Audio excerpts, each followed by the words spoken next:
So, hello everybody. I hope you enjoyed lunch. And welcome to my talk about gRPC. My name is Petra Bierlotgeb. I'm a freelancer, currently working for Starbucks, where we are also using Scala PP for protocol buffers. And I hope that we will be using gRPC in the next couple of months there. So today I will give you a short introduction about how to use gRPC in Scala. Please don't forget to rate this presentation using the ScalaDis app. And with that, let's get started. Most of this talk will be showing code, but let's start with some bullet point slides. The quick history. So gRPC is a successor to Google's internal framework called Stubby. And at the same time, Square was also working on an RPC framework. And so Google and Square joined forces and started working on gRPC together. And in August 23 of last year, version 1.0 was released. It was the first stable version. And more recently, this year, gRPC was accepted as a project under the Cloud Native Computing Foundation. So in a nutshell, if you're lucky enough to be so young that you don't remember RPC, it stands for Remote Procedure Call. So the idea is that you describe your services using an interface description language called an IDL. And gRPC uses protocol buffer 3 as syntax for this IDL, as well as binary format for message exchange. And from this interface description, you generate source code in your preferred language. And on the server side, you then implement these interfaces that you defined. And on the client side, you can use so-called stubs to call the services.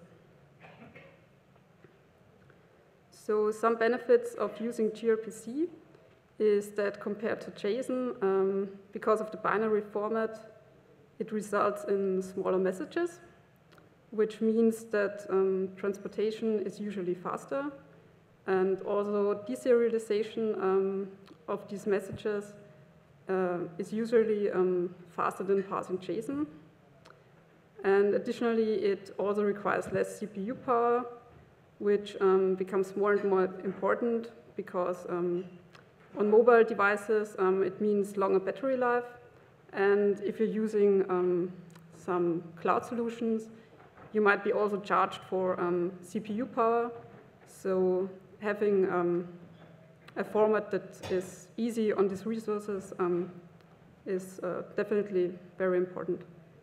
So additionally, gRPC uses HTTP2 for its transport, which means that you get all the good stuff that comes with this new version, like true support for bidirectional streaming and header compression and head-of-line blocking, all of these things. So additionally to these technical benefits, there are also usability benefits to using gRPC. So basically, it's quite nice to be able to define your services using this IDL and have code generation, because one point is that you don't have to write this boilerplate code, but also if you ever used JSON before, you probably know it that it's easy to misspell a field name or use a wrong type at some place. So with gRPC, this can't happen. And it's also easier to work with new or unknown APIs, because instead of looking APIs up in your browser, you can just use your IDE and hit Control-Tab or Control-Space and use the auto-completion provided by IntelliJ, for example. So additionally, gRPC has also good support for versioning and evolving your services. So protocol buffer, it's possible to define new fields in a backward compatible way, and therefore continue develop your services. So who is using gRPC in the real world yet? Naturally Google is, so because it developed it. And also the people at CoreOS are using it heavily. So the new API of etcd is using gRPC. Also the APIs of Tectonic and the container tool Rocket is using it. Then also the tool Linkerd, which is quite popular. And yeah, recently I learned that Lagom is also thinking about using gRPC in the future. I think it's quite exciting, so I'm looking forward to learning more about it. And yeah, some other well-known companies are Cisco and Netflix. So as awesome as gRPC is, it's important to not forget that gRPC is just a tool. So it's still very important that you think about architecture when designing your microservices, and that remote calls are still not as cheap as local ones, even if they are as easy. So with this, let's look how to get started with using gRPC. It's quite simple, because luckily for Scala, there is this little tool called Scala PB, which basically consists of a compiler plugin for SPT that generates a Scala source code from protocol buffers. And additionally, there is also some proto runtime dependencies and some dependencies for gRPC. We will be looking at these three things. There's also support for Scala.js and Spark, as well as JSON conversion, but we won't be covering these things in this presentation. So to get started, basically you have to do a few things. So first you have to add this, this plugin to your plugins SPT that will include the compiler plugin. And additionally, you have to include these first 3 lines in your build SPT, and that's the minimal setup to be able to generate Scala files from protocol buffers. And additionally, if you want to use customizations or gRPC, you have to add these other dependencies as well. So, adding these few lines of code will enable code generation whenever you run SPT compile. And per default, it will look for your proto definitions under source main protobuf. And the generated Scala sources will be located in your target folder. So in case you just want to generate the Scala sources and not compile them, you can also run SPT proto cgenerate. So let's try it out. Okay, it's quite big. But so you can read it. No problem. Yes, so this is a very simple proto file. So we say that we're using proto3 syntax, then we can define a package. And this is a very simple gRPC service called hello world with one method, say hello. And it's taking a request message to be greeted with a string field named person. And it returns a greeting message that contains another string field called message. Okay, let's make this a little bit smaller because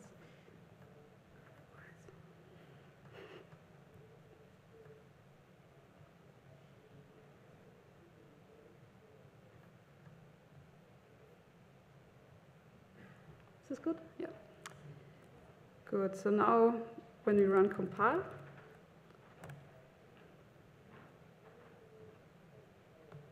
it will compile that proto file. And a few seconds later, let me try to get this a little bit smaller.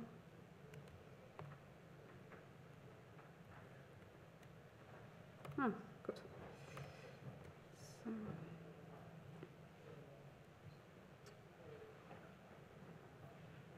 when we refresh and look in our target folder, we will now find this 4 files generated here.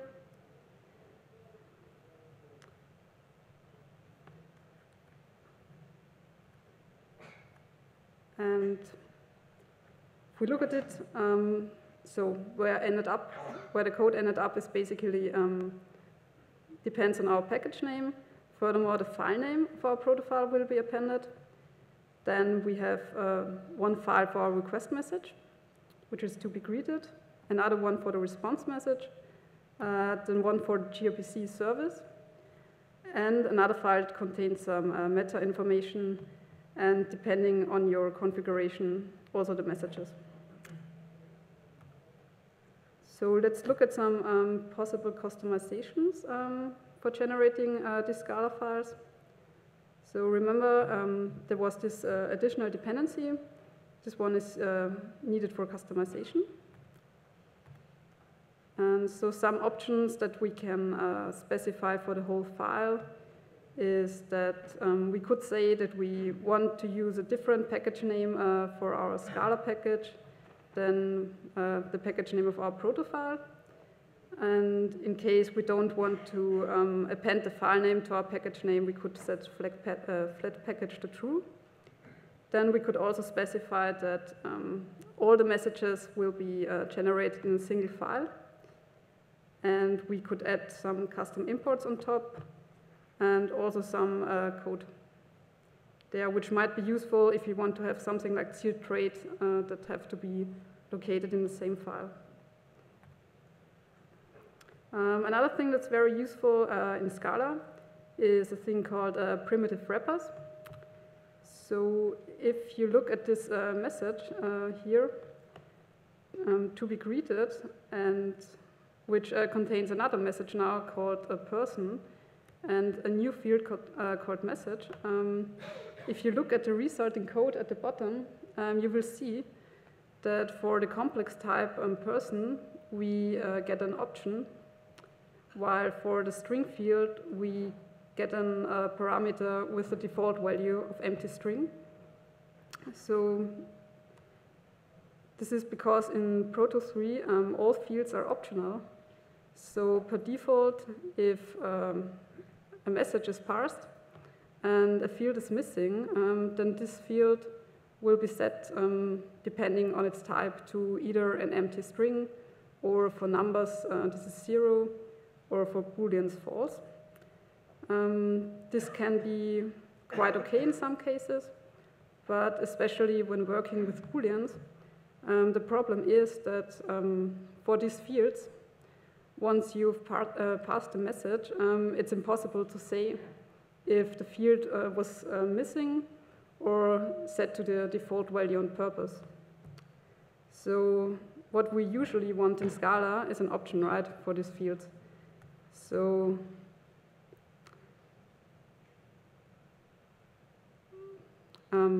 what could we do? We could, of course, one way would be to wrap each field that has a simple type in a complex message, so we would get this option. But this would probably result in a lot of work for us. So luckily, Google has provided, what if we want an option? So luckily, Google has provided this file called wrappers proto that contains these wrappers for all simple types for us. So instead of making this field message a simple string, we now say that it's a string value. And if we now generate our Scala file, we will get an option for the string, which is much nicer to work with. So another thing that might be useful for your protocol buffers are custom base traits. So you might want all of your messages to share a common trait. This can be quite easily achieved. So you simply add this option down there, saying your message extends your custom trait, where you need to put the fully qualified class name. And now if we generate our Scala code, you will see that in addition to some Scala PB classes or traits that are extended, this generated message will also extend your custom trait.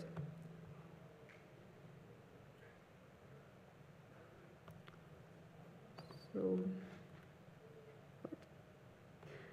there is even more customization, but because I think there are more interesting things to look at, I ask you to please check these links after the presentation and have a look what more options you have.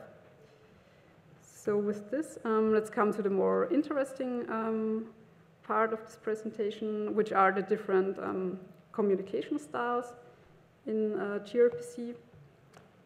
So basically, there are 4 different styles, which are single request response, server-side streaming, and client-side streaming, as well as bidirectional streaming. And let's look at the first example, which is the single request response. And for this, let's move. I think we've skipped some examples here.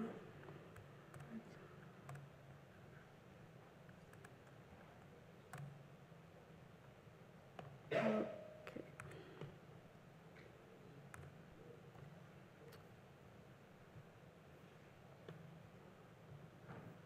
So we've seen this service before. So this is the most simple of the communication styles, which basically means that the client is sending a single request to the service, and the service will respond with a single response.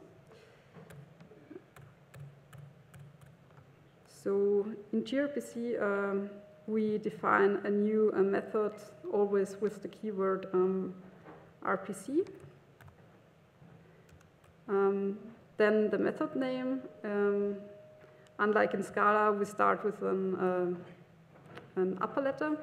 So our method say hello will be written like this. Then we put the type of our request, which is to be greeted. And then we define that this method returns the greeting.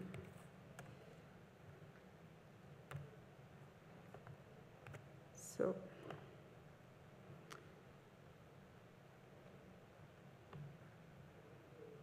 exactly. And now if we generate Scala code from this definition, we will get a trait called hello world with the method say hello and our request.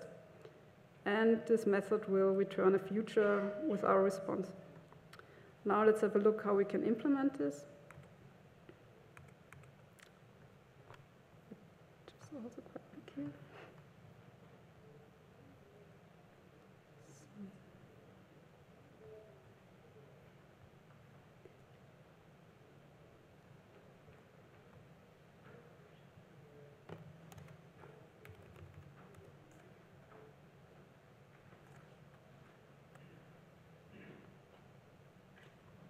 So to implement this service, we simply extend the generated trait. Then we have to implement the method. And in this case, there's really nothing special to it. So we just build our result like we usually would, and then return a future. And on the client side, we now have 2 options. So like said before, the client will use a generated stub to call the service. And in the first case, which is the preferred one, you would use this generated class, hello world gRPC. And this has a method called stub. And it will give you a client that, that will be used to call the service, and in this case, it's a non-blocking client, so it will return the future of a greeting to us. And additionally to this option, you can also choose to get a blocking stub, which will return the greeting directly without the future, But as you probably know, so this code below here will be blocking. If this say hello method takes a long time to complete, then yeah, you're blocking your thread. So let's try this first example out.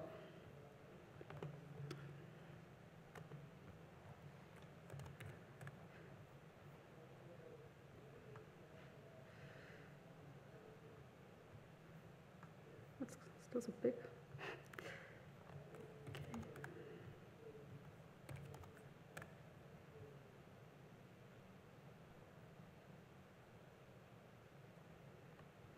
So we first have to start our server, up here, and then we can run the client. And as we see, we get 2 results in this case because I've used both stubs, and it returns Scala days.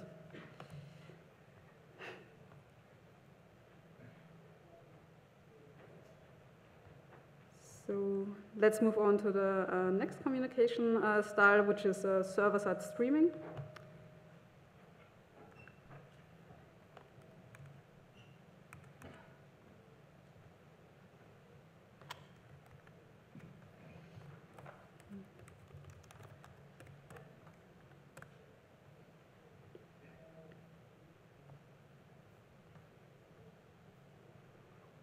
And so now we have a new file called clockproto, and this little service is supposed to return the current time in milliseconds every few seconds. So it's a stream of responses, and to implement this method, or to define this method, we again say RPC. I think the method name should be stream time, my example. And so the difference to the previous example is now that instead of just returning a time response, we're now saying that we're returning a stream of time responses.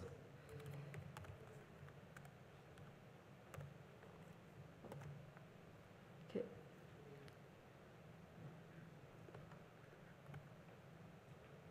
So here you have again what's new. So in our proto definition, it's really just this little keyword stream.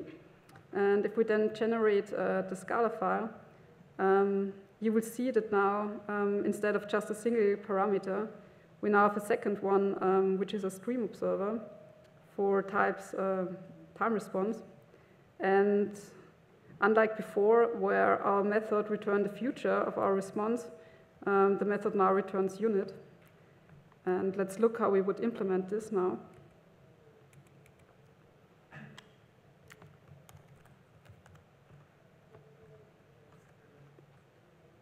Oops, that's the wrong one.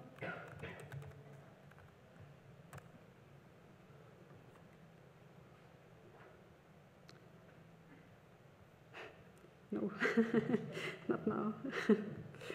Okay. So as we've seen on the slide, here is our second parameter, which is a response observer, and that is handling time responses. So maybe before we look at this one, maybe let's look at the client who's actually providing this stream observer, because that's the more interesting part, I think.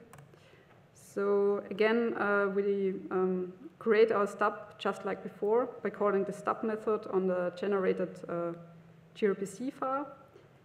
And unlike before, where we simply could call the method, we now have to build an observer first, which is luckily quite easily to do.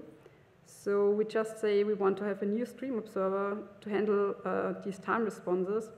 And then we have to implement 3 methods, which is what should happen if there is an error, what should happen if the stream completes, and what should happen when we receive the next value of our stream. In our example, we will just deal with the onNext part. So every time we receive a time response, we just print it out to on the command line.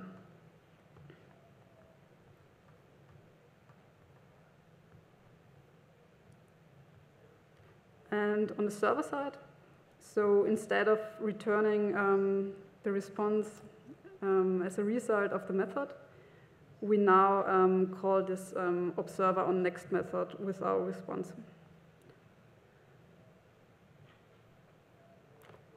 Let's try it out in the terminal.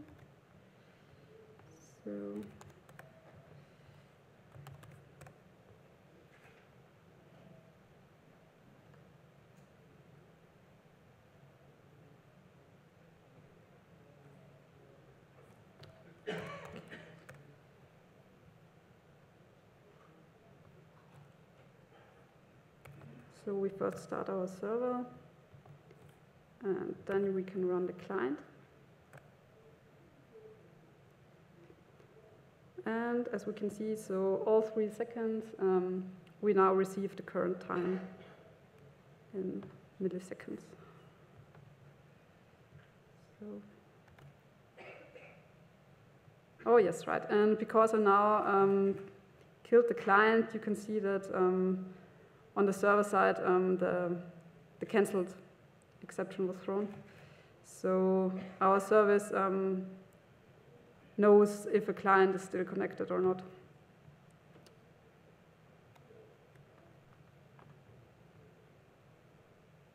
So let's move on to the final example. With this, the bidirectional streaming. So we skipped the client-side streaming because it's basically really just the other way around from the server-side streaming.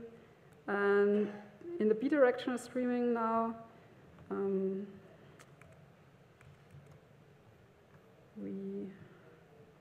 we now have a client that sends multiple requests to the server and also a service that returns multiple responses.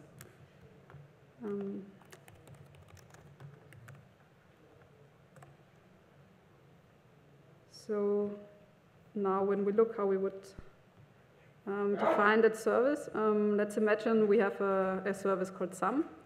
And this sum service will sum up the numbers it receives from a client.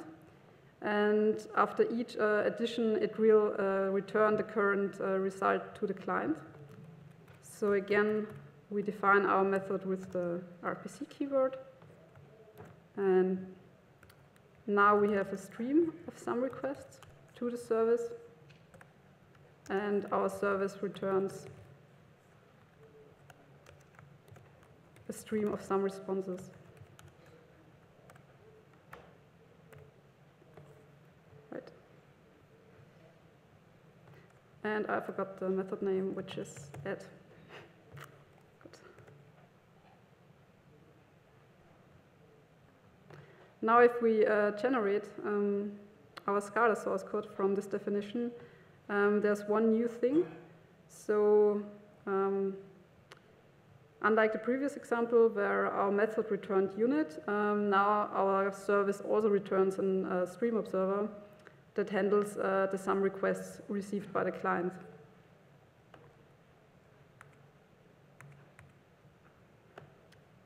If we look at the implementation,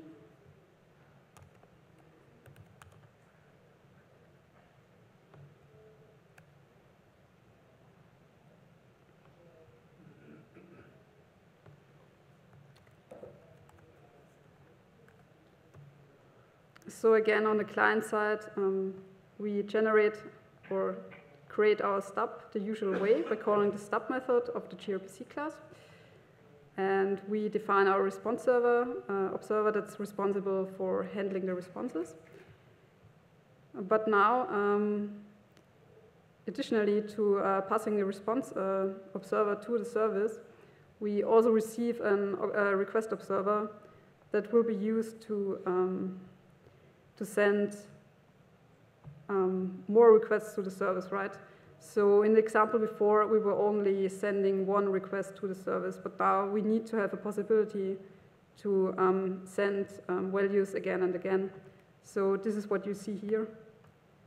So instead of sending just one request to the service, we now call this code every 5 seconds, and every time we are passing this sum request to the service.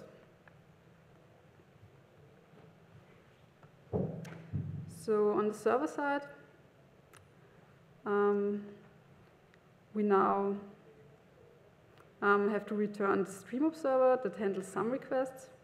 And in our case, all that this observer is doing is basically that each time it receives a new value on next, we are adding it to our current sum, which you can see here. And one thing to note is that stream observers are not thread safe. So you should also always make care that if you're having state inside your stream observer, you have to be careful and synchronize correctly. So let's try this out in the terminal.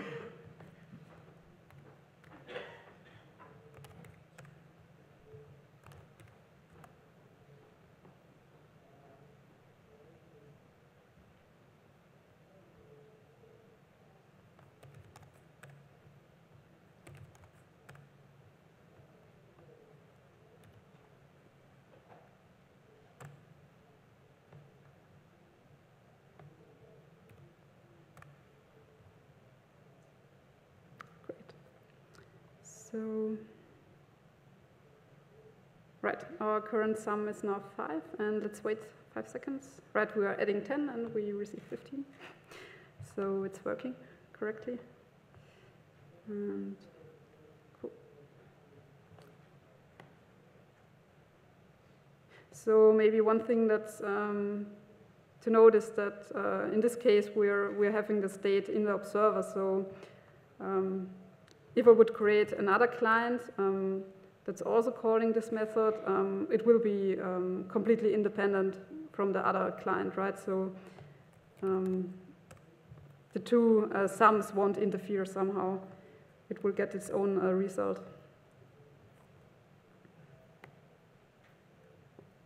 So as you can see.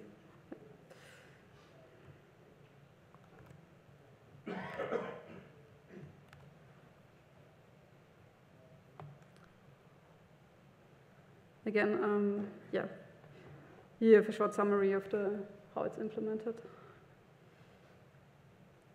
So that's the 4 styles of communication in gRPC. Let's look at some best practices. One thing that you might wonder is what's the best way to share your proto definitions with your team members, or in case you're creating an open source project, maybe with the world. So if you're working in Scala, it might be a good idea to create a separate SPT project that will just contain your proto files. And then you can compile these proto definitions and simply push that compiled code to a repo. That's what I did for this example. So actually I pushed the compiled Scala files to Bintray. So if we look at these server and client code that I have here, oh, actually we don't need that. Let's go there. At my build SPT of this project, you won't see any Scala PP dependencies here, right? I just have a dependency on this hello gRPC proto, which are the proto files that I pushed to Bintray, but in my whole build, there is nothing Scala PP or gRPC specific. So it's very easy for clients. They don't have to deal with compiling proto definitions or add more dependencies. And another cool thing about it is that you're basically forced to do clean versioning. So each time you modify your proto definitions and you want to push a new version, you have to actually bump the version up and push it to a repo. So there's no way you simply edit the file somewhere and forget to, I don't know, update the version like it happens. So another thing is maybe a few words about the generated entities. As you've seen before, one thing that's not that great is that the fields of all generated messages are optional.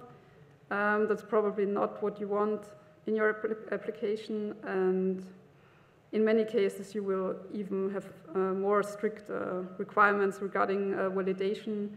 So you might want to say this field should be between 5 or 10 characters, or yeah, should be an email address. But I think it's a good idea that this is not built into gRPC or the protocol buffers, because in most cases your services will be more general purpose. Like if you're looking at etcd, which is a key value store, so you will have one service, and then probably you could have a few hundred different clients that are using this service. Then maybe each client will have different requirements regarding the fields. So this is really something that belongs in your application and not protocol buffers. So use these generated entities for calling services and message exchange, but don't use it through your whole application, but define models or types that are more closely fitting to your application requirements. So where to go from here? The good thing is we covered most Scala-specific practices for gRPC. The bad news is that there is no Scala implementation of gRPC yet. So for more advanced stuff, you will have to look at gRPC Java, where you can then, for example, do things like add interceptors or headers, authentication, and have more fine-grained control about the transport. So luckily, gRPC has really good documentation, also Scala PB, and the Java implementation had a lot of examples that you can look up and play around with. So maybe just, if you're interested, go to these sites and play around a bit. And last but not least, something that's often forgotten, but I want to give credit to the people who are working on these tools, because both gRPC and Scala PB are open source and freely available. So gRPC is developed by Google and Square, and Scala PB is mostly developed by these two people. More recently, I think Nadav Samet, I hope I pronounced this right, is doing most of the development, but there's also a lot of important contributions from Kenji Yoshida.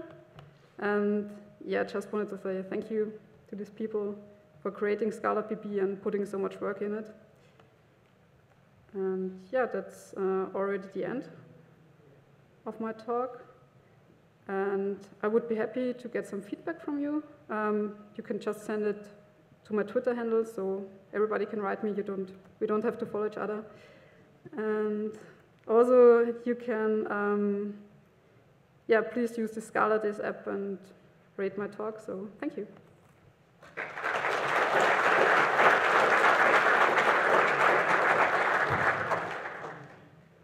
And if there are any questions, I think we have a couple of minutes left. Hi, I was wondering, how does gRPC compare to Akka HTTP? Seems like they have a lot of common use cases. Akka HTTP is more for traditional like REST-style services.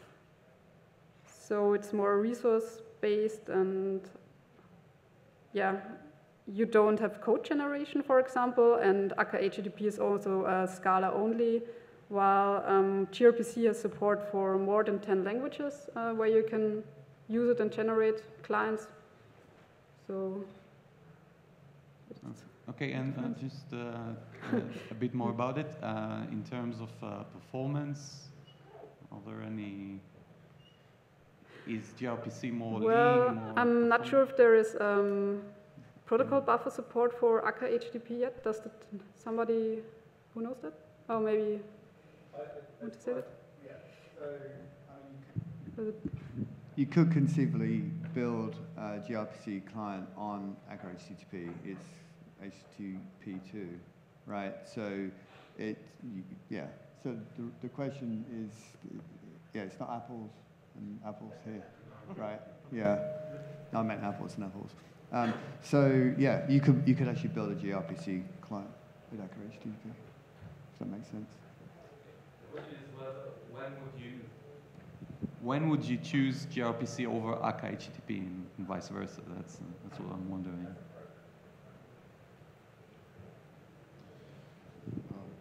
In a similar vein, is there already any Akka stream gRPC connection present, or would that have to be developed? Well, there was a proof of concept created by Heiko Seeberger, so maybe he can tell you more about it if you catch him later. I don't think it's open source yet, but it's definitely possible, and I think it's quite easy to do so. Hello. Was there any interaction with Scala.js already on the client side? I haven't looked into the functionality that Scala BB provides, but I've seen on the website that there is support for Scala.js, so not sure what exactly the question is regarding No, that. that answers it basically. Yeah, thanks. Okay. Hi, thanks for the presentation, really good. So imagine this scenario. I have a standard REST system, client server. Are there any architectural or requirement concerns that I should be aware of that would scream for gRPC implementation? You mean? So let's say I treat simple JSON request-response types. Would there something that I should be aware of from an architectural perspective that maybe I should go gRPC? So besides, all the good things that gRPC comes with, like data serialization and so on. I think it's a little bit different way of designing your services probably, because like I said, REST is more based on resources and you have this CRUD operations, while gRPC is really like methods in your normal code, so it's not just resource-based. Maybe you would define your services differently with that in mind. Okay.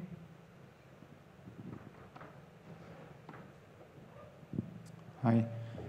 Have you already found a good way to create documentation based on the protofiles?